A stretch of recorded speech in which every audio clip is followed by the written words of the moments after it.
Bizning Anilan Dublyaj Uz kanalimizni homiy biling va sizning loyihalaringiz bizning kanalimizda namoyish etiladi. Diqqat! Ushbu video material faqat ko'ngil ochish uchun mo'ljallangan. Biz kimnidir yoki nimanidir haqorat qilmoqchi emasmiz. Biz do'stlarim bilan Bedrock qamoqxonasiga tushib qoldik. Bu yerdan esa chiqishning umuman imkoniyati yo'q. Tashqi tomondan oddiy uyga o'xshaydi, lekin ichki tomondan esa Bedrockviy xonalar. Xo'sh, bu yerdan chiqib keta olarmizmi? Men tayyorman. Bu xonalarda faqat ikkita o'yinchi bor ekan. Biz qayerdamiz? Yo'q, biz bu yerda 3 kishi ekanmiz. Bu parkour sivilizatsiyasiga o'xshamaydi. Yo'q, biz 4 kishi ekanmiz. Bu yerdan qochish esa hoziroq boshlanadi. Men bu xonada birinchi uchratgan narsam bir paqir suv. Men uning orqa oldinini tekshirib chiqdim. Balkim uning tagida sekretni knopka bo'lishi mumkin deb. Yo'q ekan. Faqatgina suv bor. Sizlar ko'rib turganingizdek, bizning xonamizning yuqorisidan vulqon oqyapti. Men bedrocklik xonaga mana bu ahmoq bilan tiqilib qolganimdan haligacha ishongim kelmaydi. Teddyning anjomlarida esa oddiygina ramka bilan o'q bor edi. Undan tashqari uni bedrockdan bo'lgan toshlar bilan qisib qo'yishgan edi, hattoki boshini ustida ham. Bu deganiki, u hattoki qimirlolmaydi ham. U tepadan turib men bilan Groxni ko'ryapti, to'g'rida esa Evboni. Evboning ahvoli ham juda ham og'ir edi, chunki u burchakda turgan ikkita aholidan boshqa hech kimni ko'ra olmasdi. Ha, yana u Teddyning ustida uchib turgan garshog'ni ham ko'rardi. Va u orqasida turgan kichkinagina xonani ham ko'rdi. Evbo u xonaga vulqonga tushmasdan sakrashi kerak edi, lekin bu oson emas edi. Teddy esa F5 ni ishga soldi. Shundan keyin u kerakli narsalarni ko'ra boshladi. U ramkaga qarab zarba berganda shamol zaryatini oldi. Shamol zaryati o'yinchilarni osmonga uchirish uchun ishlatilardi, lekin buning imkoni yo'q edi. Ammo uning rejasida shamol zaryatini garshokka uloqtirsa, garshok sinadi. Garshokning ichidan esa buyumlar tushadi. Ularni esa olovli sharga o'xshab boshqarsa bo'ladi. Biz bu rejani amalga oshirishga qaror qildik. Teddy zaryatni Evboga uzatdi. Evbo esa garshokka qarab urdi. Uning ichidan 4 ta g'isht va kamon tushdi. Kamon sehrlangan edi, lekin bu bizga nima yordam beradi haligacha bilmas edim. Kamon bizga qanday yordam beradi deb o'ylab turgan bir paytda Teddyning kallasiga bir fikr keldi. Teddy kamon orqali yashirin knopkani topmoqchi. Teddy kamondan o'q otguncha bizga aytib turdi. Bir o'q vulqondan o'tib devorga qarab urildi. Endi biz bilib oldik nima qilishni. Teddy to'xtamasdan havoga qarab otishni boshladi. Uning otgan o'qlari vulqondan o'tib bizga tegishni boshladi. Biz Grox bilan kelgan o'qlarni o'zimizga olib, suvni yo'qotishga qaror qildik. Birin-ketin paqirga kirib chiqqanimizdan so'ng suvning darajasi sekingina kamayishni boshladi va oxirgi o'q menga kelib tekkandan so'ng men yana suv to'ldirilgan paqirga kira boshladim. Biz deyarli paqirda suvni ishlatib bo'lganimizdan so'ng Groxning invertorida qayiq tushib qoldi. Biz bu qayiqni Teddyni qutqarish uchun ishlatmoqchi edik. Hozir men sizlarga Teddyni qanday qilib qutqarish rejasini aytib beraman. Mana endi men sizlarga hozir buni ko'rsatib beraman. Evbo korobkani ko'rgandan so'ng u tomonda aholi borligini aytdi. Bu degani burchakka borganimdan so'ng u tomonga o'tib bilaman. U tomonga o'tganimdan so'ng sal qoldi aholini yiqitib yuborardim. Yaxshiyamki u vulqonga yiqilmadi. Men uni astalik bilan burchak tomonga itara boshladim. Shunday qilib u g'oyib bo'ldi. Bu deganiki uni qayiq o'zi tomonga tortib oldi. Shundan keyin Grox qayiqni olib aholini so'roq qilishni boshladi. Uning ismi To'ymurod, u oddiygina sotuvchi edi. Biz bu sotuvchidan foydalana olmadik, chunki bizni oldinda muhim ishlar kutib turgan edi. Shunday qilib men Groxning xonasini tashqi tomonda tiqilib qolgan edim.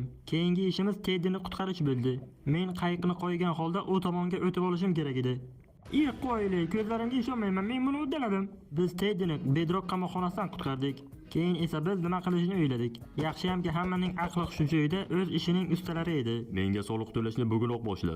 Biz Teddy bilan platformani kuzatishni boshladik. Qandaydir buyum topib bu yerdan chiqib olishimiz kerak edi. Men hattoki qayiqni Teddy o'tirgan blokning ustiga qo'ydim, atrofni yaxshiroq kuzatish uchun. Mana endi men bu yerdan chiqsam bo'ladi. Men qayiqni o'z joyiga qo'yib, mana bunday qilib sakradim. Men qayiqni burchakka yo'naltirib o'z xonamga kira boshladim. Qayiq tashqi tomonda qoldi. Mana endi bemalol Teddy biz tomonga o'tsa ham bo'laveradi. Uning qiladigan ishi qayiqqa sakrab, qayiqni ozgina orqaroqqa surib, keyin biz tomonga kirsa bo'laveradi. Shunday qilib Teddy biz tomonga o'tib olgandan so'ng qayiqni o'z invertoriga solishga qaror qildi. Teddyning qiladigan ishi ozgina orqaroqqa borib, salgina o'tirib, qayiqni menga berib, keyin sekingina ichkari kirsa ham bo'laveradi. Mana men qayiqni olib oldim. Endi keyingi qiladigan ishim ikkinchi qishloq aholisini qutqarishim kerak. Bu tomonga o'tib olganimdan so'ng yana ozgina qoldi, aholi vulqonga tushib ketardi.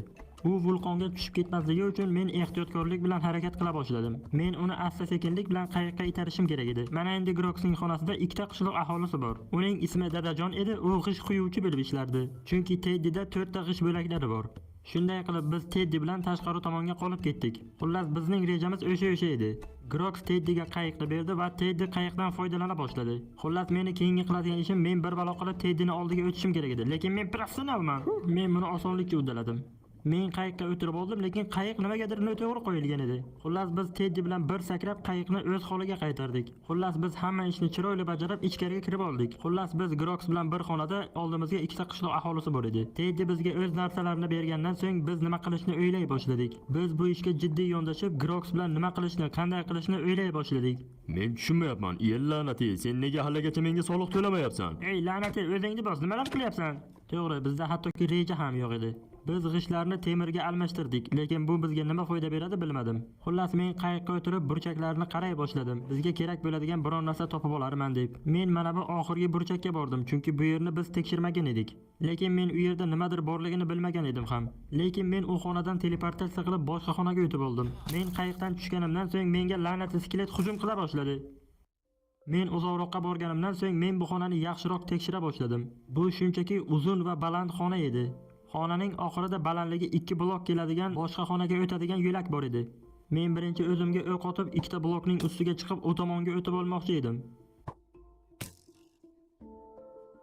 Bu ish menga foyda bermagandan so'ng men B rejasiga o'ta boshladim. Men Groxdan menga qayiqni burchakdan berishni so'radim.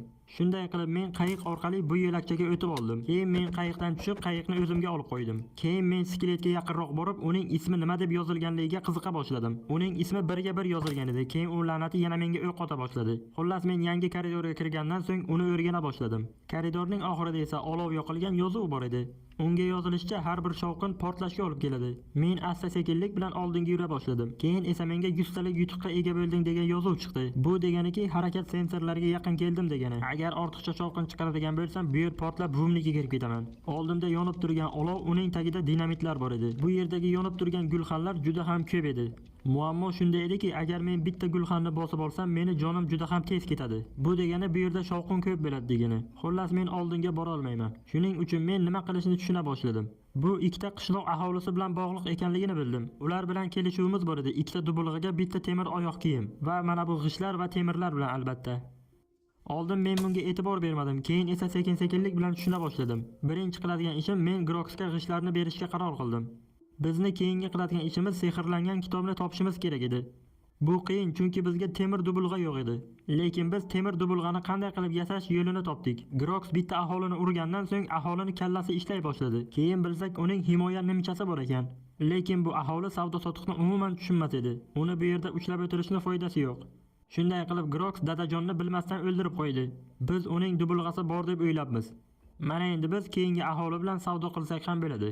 Lekin bizda kichkinagina muammo bor.